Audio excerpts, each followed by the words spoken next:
Wild Animal Tales.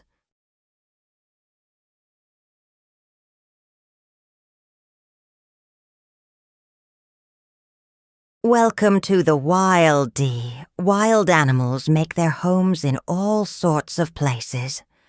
We are going to meet just a few of the amazing creatures that live in forests, from hot, humid jungles to cold, snowy woodlands. Read on for some super wild animal adventures. The Curious Tiger.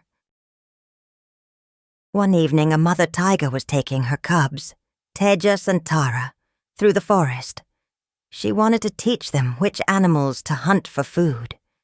Tejas was always asking questions, but his mother did not mind because being curious helped Tejas learn. "Will we catch any animals?" he asked. "Not this evening because our tummies are full," said his mother.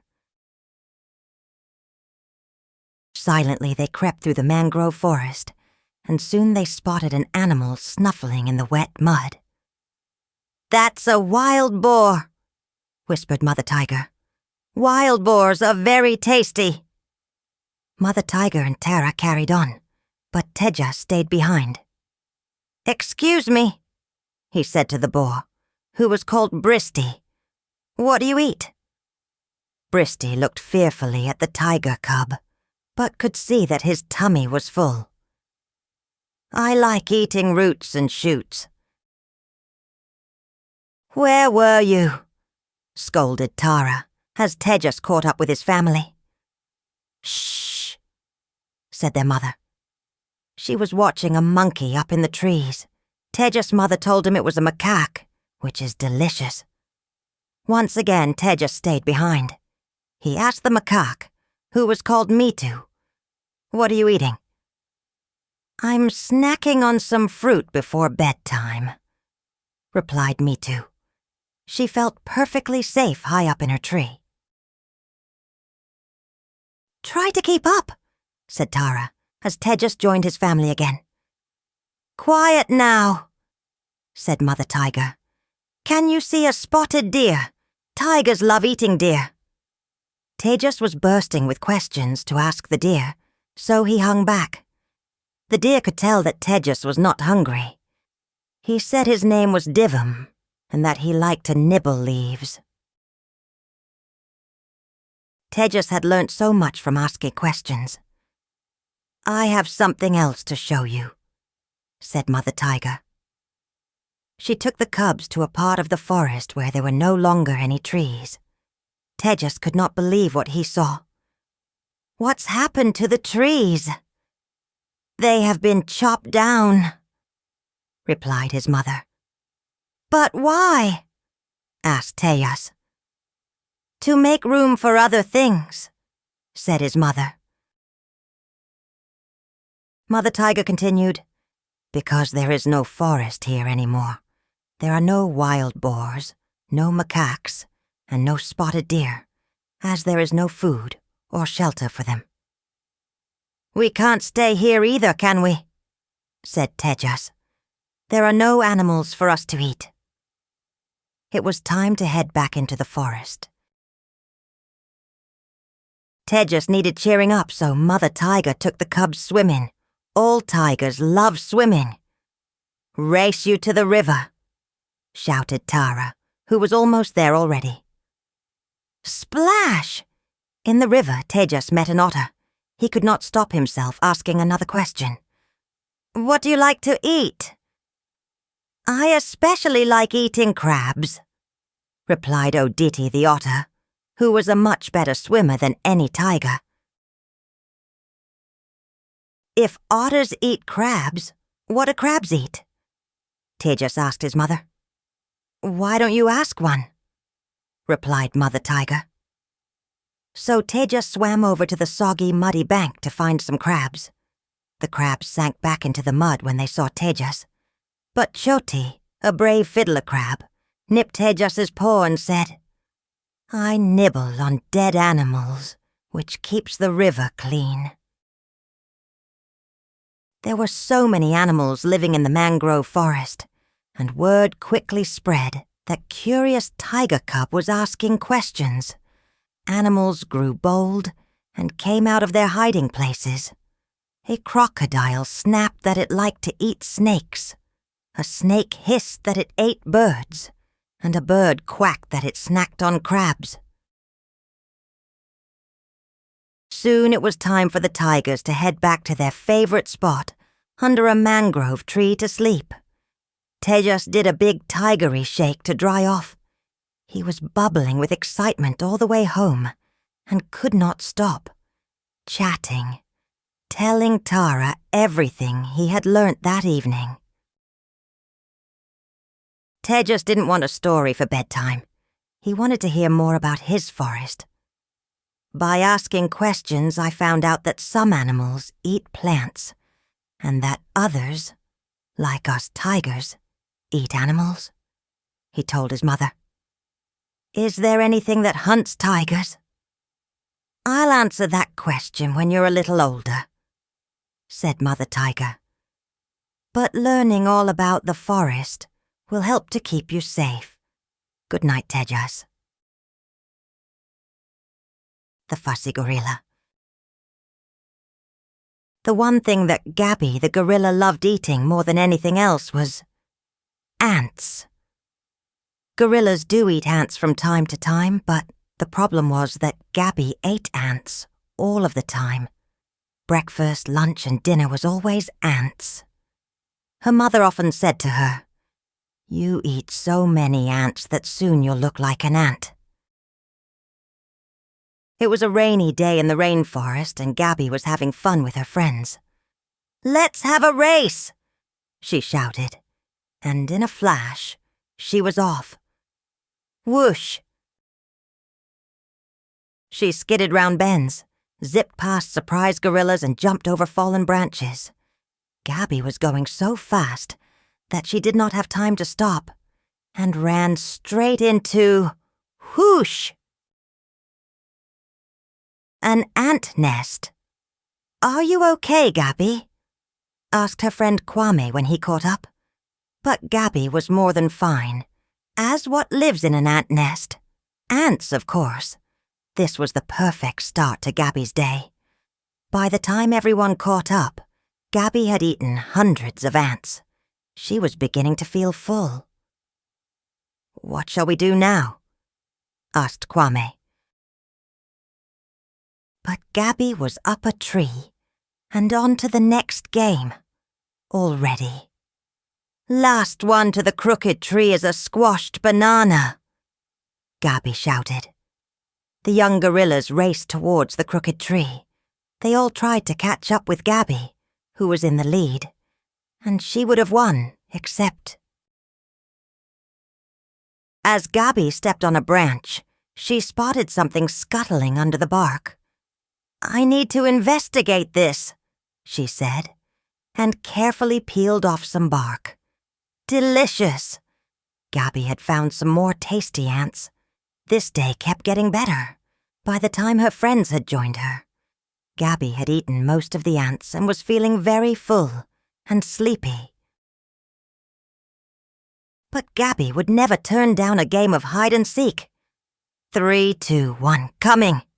Shouted Kwame. It did not take Kwame very long to find Jamila. Now it was just Gabby to track down. But where was she? It was getting late, and they had to get back to their troop for lunch. Zzz. "Did you hear that?" said Jamila. What a surprise. There was Gabby, and she was fast asleep in a pile of leaves. Sagan was a silverback gorilla, and the leader of Gabby's troop. He was cross when he heard how Gabby had fallen asleep after eating so many ants and made her friends late back. He went to talk to her. "Look where eating all those ants has got you," said Sagan. "Eating so many not good for you, or the forest. I am going to teach you about our rainforest." Sagan showed Gabby a tree covered in berries. "Gorillas like berries," he said. Gabby nibbled a few. They tasted okay, but they were not ants. The berries contained seeds. We eat the berries, then the seeds come out in our poo. We help to scatter the seeds that will grow into new trees, said Sagan. Next, they explored the forest floor. Sagan showed Gabby some tasty flowers that gorillas sometimes ate. Gabby nibbled a flower, and it tasted nice, but it was still not an ant. Just like berries. When we eat flowers, we help to scatter the flower seeds in our poo, said Sagan. Gabby liked the good things gorillas did for the forest. Lastly, Sagan took Gabby to a place she knew very well, back to her mother and all her friends. Most of all, gorillas love eating leaves, shoots, and stems. These plants grow so quickly that the forest would be overgrown if we did not eat them, said Sagan. Gabby could not wait to try a leaf. We are the gardeners of the forest. Gabby felt proud to hear about all the good things gorillas did for their rainforest. She wanted to help the forest and grow big and strong too. I will try to eat lots of different things in future, said Gabby. With maybe just a few ants, she added with a grin. The Hungry Panda. Ping lived with his mother in a bamboo forest in the mountains. Just like old giant pandas, he loved eating bamboo. When he was not eating, Ping's next favorite thing was sleeping. He loved these two things so much that it was hard to make him do anything else. And sometimes Ping's mother asked him to do other things. This wintry morning was one of those times. It's too cold for us here, said Ping's mother. We need to move down the mountain. But Ping did not answer because he was too busy eating. Did you hear me? Asked Mother Panda. Yes, Mum, Ping said between bites. These juicy bamboo shoots were too good to leave. What was Mother thinking, leaving all of this behind? Mother Panda led the way through the forest, down the mountain. But the bamboo they passed was too tempting for Ping, and he kept stopping to nibble along the way. Keep up, Ping! The more Ping nibbled, the fuller he felt, and the slower he trudged through the snow. Mother was getting further and further ahead. I'll just have a nap, then I'll catch up, said Ping. But suddenly... Ow! Howled Ping. Who is throwing snowballs at me? I was dreaming I had all the bamboo could ever eat. Hi, I'm Genji, said a golden monkey. What are you doing all on your own in the forest? When Ping realized that he had lost his mother, he started to cry. Look, said Genji, pointing at some large paw prints in the snow. They are so huge, they must belong to your mother. Let's follow them. But once again, Ping found the bamboo too tempting, and he gobbled leaves and shoots along the way. Genji was getting further ahead. I'll just have 40 winks, then I'll catch up. Hey, what are you doing? Said Ping as he was woken by someone trying to steal some bamboo from his paws. I'm sorry, said Roo the red panda. It just looked so tasty. Ping told Roo how he and his friend Genji had been following his mother's paw prints. But now Genji has gone, and new snow has covered the paw prints, so they are gone too, he wailed. Roo had an idea. All kinds of pandas like climbing trees. But Ping wasn't so sure. We may spot your mother from high up in the trees. "I've never done this before," said Ping nervously as they climbed up the tallest tree.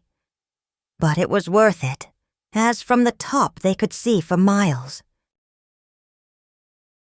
"That's her! That's my mum!" Ping shouted as he spotted a smudge of black against the white snow.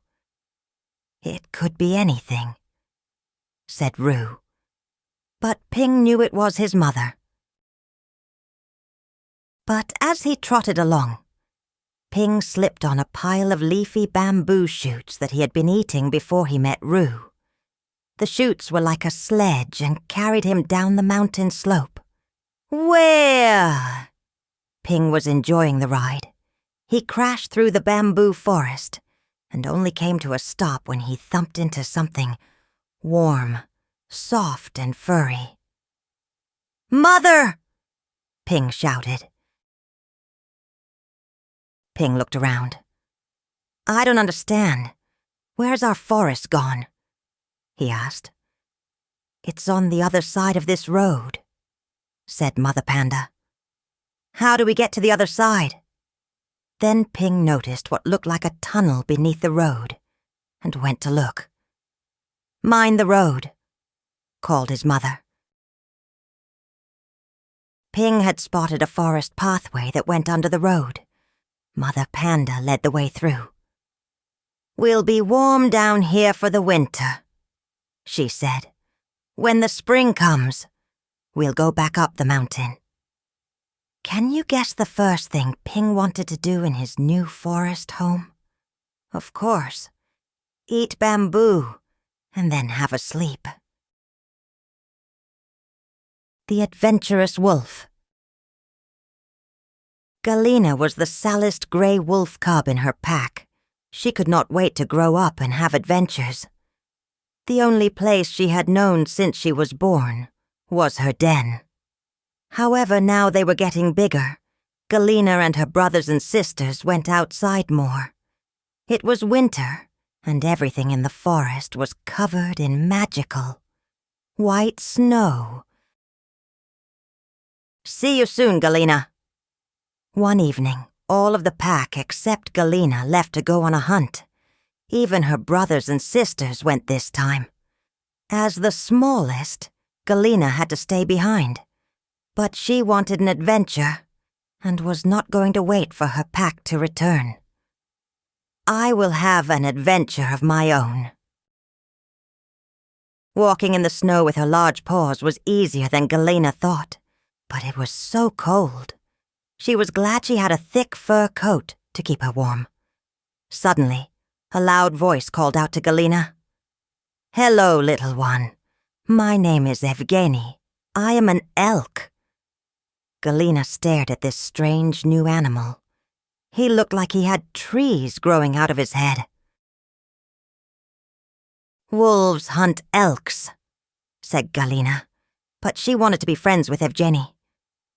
"What exciting things do you do in the forest?" asked Galena curiously. "I find tasty water plants to snack on in the river," replied Evgeny. With that, he stepped into the freezing water and set off swimming. Galena crouched down, took a deep breath, and was about to jump in when... "Howl! Howl!" It was the wolf pack returning from their hunt. "Quick, run, Evgeny, or my pack will eat you!" shouted Galena. "Goodbye, little wolf," shouted Evgeny, and he galloped away. Galena raced back inside the den just in time. Her pack brought back some fresh meat from their hunt. "Eat up, Galena. You must be hungry." Then the pack were off again. "Ew! What's that smell?" wondered Galena. She soon found out as a big, wet, twitching nose poked inside the den, drawn by the fresh meat. "I hope you don't mind if I help myself to some meat," said a smelly wolverine. He was much bigger than Galena, so she thought it was best not to stop him. "Ah, that's better," said the wolverine, I haven't eaten for a few days." The wolverine was called Vasily. Galina bravely asked him what thrilling things he had found in the forest. "You never know what surprises you will find under the snow," said Vasily, whose super-sensitive nose could sniff out anything. "And look, I found this tasty meat. And you." Suddenly there came a howl. The wolf pack was coming back. "Run, Vasily, or my pack will eat you," shouted Galina. She dragged the meat outside. "If the pack come into the den, they will smell that a stranger has been here." "There's not much meat left," said Galina's mother. "What a big appetite for such a little wolf." Some more meat was left for Galina. Then the pack went off to hunt again. "Thanks, Mum." Again Galina was left alone, except she did not feel like she was alone. "Is there anyone there?" she stammered. "Whoo, whoo, whoo, whoo," came the reply. The forest was scary in the evening. "Hello, little wolf. I'm Olga, a grey owl." "Are you going to eat me?" asked Galina, looking at Olga's sharp beak and hooked talons. "Of course not. You're too big for me to eat," said Olga. "Do you find the forest an exciting place to live?" asked Galina. "Yes, I always see amazing animals when I'm soaring over the forest," replied Olga. She fluffed her feathers and went on.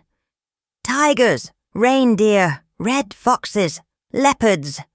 We're all so different, but we all share the forest." Galina felt lucky to live among the creatures who shared the forest. Later, Galina asked her pack about the wonders of their home. "The forest is beautiful, but it is also important," said her father. "Did you know it can change the weather? There is a special thing called carbon in the trees and the frozen soil. If too many trees are chopped down and the carbon escapes, the world may get too hot for everyone." "Wow, Dad.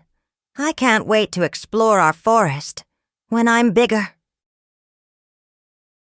The plucky orangutan. Oma the orangutan wanted to be good at everything. She loved trying new things. Every waking hour when she was not eating or napping, she loved doing challenges. One day, Oma's friend Amir challenged her to build the best tree nest. "It will be the coziest nest any orangutan has ever made," said Oma, as she gathered branches with the biggest, softest leaves to line her new nest.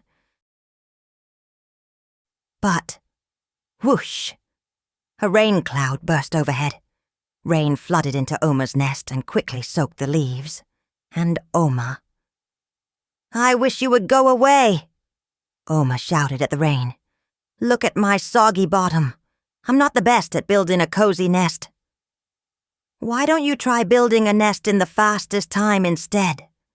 said Amir, as he sheltered under a giant leaf. "Rain, go away." Word spread about Oma's next challenge, and when the rain stopped, she was ready to begin.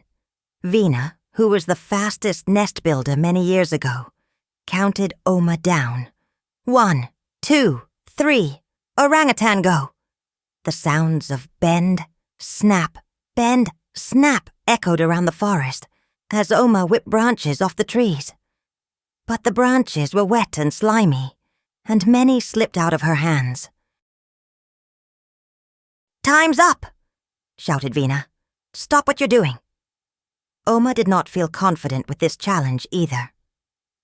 "Can you stand up in your nest?" shouted one of the watching orangutans. Oma nervously stepped in. But her nest was not very strong. "I'm not the best at building nests in super quick time either," said Oma sadly. Amir suggested that for Oma's next challenge, she could try building the highest nest. Oma bravely climbed the tallest tree she could find. She could see for miles. "It's windy up here," she nervously shouted down, but she would not give up the challenge. "I can do this," she told herself. Amir was not so sure about the view when he joined Oma. "Look, the rain clouds are coming back. I have best view over the forest." Oma and Amir scrambled down just in time, as heavy rain washed Oma's nest away. "My idea to build a nest that high was not so great," said Amir, as leaves and branches fell on Oma's head. "The rain has destroyed all of my nests. I wish it never rained," said Oma. "But Oma, the rain is important to our forest." Oma did not believe Amir. The two friends carried on arguing, and were getting wetter and wetter. "I challenge you to prove that plants need the rain," said Oma. "Let's have a competition." When it stopped raining, Amir was ready Oma's challenge. Vina volunteered to judge the competition and gave each of them a young tree to plant. It did not take Amir long to find the perfect spot to plant his tree. "Here my sapling will have shelter, light, and the rain will drip off that leaf and water it," he said. Oma found it much harder to find a spot for her tree, but eventually she found a dry tree hollow that did not have any animals in. After a week, it was time to check on the young trees. First, they all went to Amir's sapling. "I don't believe it!" Amir beamed. "My sapling has grown 5 more leaves." Then they went to look at Oma's sapling. Sadly, her small tree had not grown any more leaves, but Oma was still hopeful. "Perhaps it's a slow starter like me," she said. After 2 weeks, it was time for the final check. Amir's sapling had grown tall and strong. "I knew the rain would help my tree to grow," boasted Amir. But Oma's sapling looked very sorry itself. It had wilted and withered. This was another challenge that Oma had not won. "Now do you believe me?" asked Amir. "Yes, I agree. Our forest needs the rain to grow." Oma was sad. "I'm not the best at building nests or growing a tree." "But you are the best at something," said Vina. Oma could not think of anything she was good at. "Every time something went wrong, you kept trying, and you never gave up," smiled Vina. "You are the best at trying your best, and the best at making us laugh." The Forgetful Elephant. A young elephant called Ellery lived with his herd in the African rainforest. The leader of the herd was wise Erline.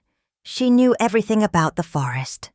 She taught Ellery all about plants that could make him better when he was ill, and she often asked him to fetch them from the forest. But Ellery was quite a forgetful elephant. One day, Erline took Ellery to one side. "Your sister has a fever, and I need you to fetch some bark from a tree that has green seed pods." So Ellery set off through the forest, but he hadn't gone far when he realized he had forgotten which tree to look for. All he could remember was that something beginning with the letters G and P was in the tree.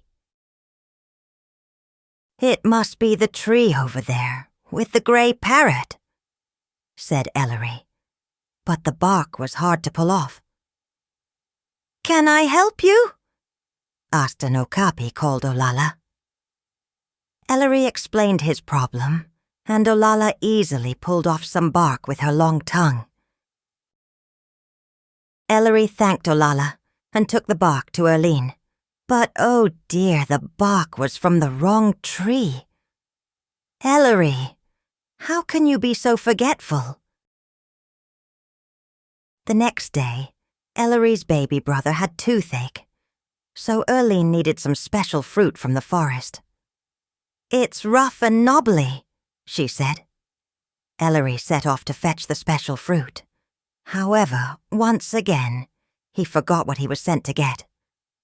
"I think I need to find a rough, knobbly shoot," he said, and looked around for one. "This must be it," said Ellery. But the shoot was hard to tug out of the soil. He didn't notice he had an audience of bonobos. Ellery pulled and pulled, until at last, the shoot was out. Splat! Ellery landed in a muddy pool. "What's so funny?" Ellery glared at the bonobos and set off back to his herd. "I asked you to get fruit, not a shoot," said Erlene. "How are you going to survive in the forest when you grow up and leave the herd?" she asked. Whoops. A few days later, Erlene had a tummy ache, so she sent Ellery on another errand. "Bring back some juicy leaves from one of the tallest trees in the forest," she said. This time, Ellery remembered what Erlene had asked for. He soon found the tall tree with big, juicy leaves. But oh no, such bad luck. He could not quite reach the leaves. "I just can't quite reach." So Ellery tried to shake some leaves off. He rammed the tree. Smack! He tossed branches at it. Thwack! And he sprayed water at it. Swoosh! But the stubborn tree would not let go of any leaves. "Who's shaking my tree?"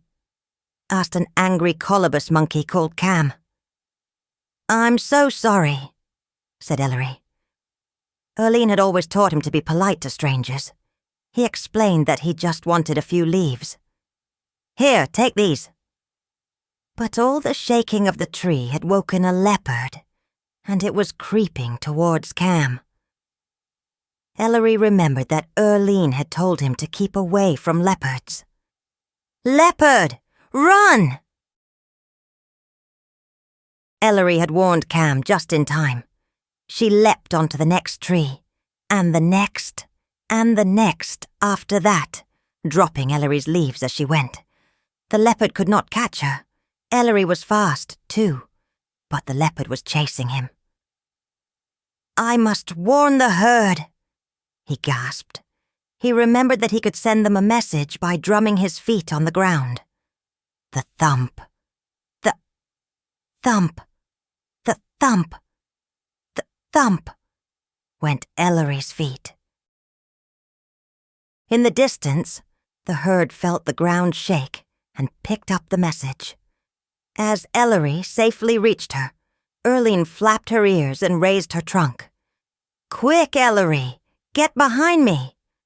Roar! Erlene's roar was loud enough to wake every animal in the forest. The leopard knew he was no match for such a big elephant, and slunk off. "I remembered the juicy leaves from the tall tree, but I couldn't reach them. And then the leopard showed up." Ellery sobbed. Erlene did not mind because she was proud of Ellery for remembering that leopards were dangerous, and how to warn the herd by drumming his feet. "You are not a forgetful elephant anymore," said Erlene. "Well done for warning us of the danger. Let's celebrate by having a mud bath." The end.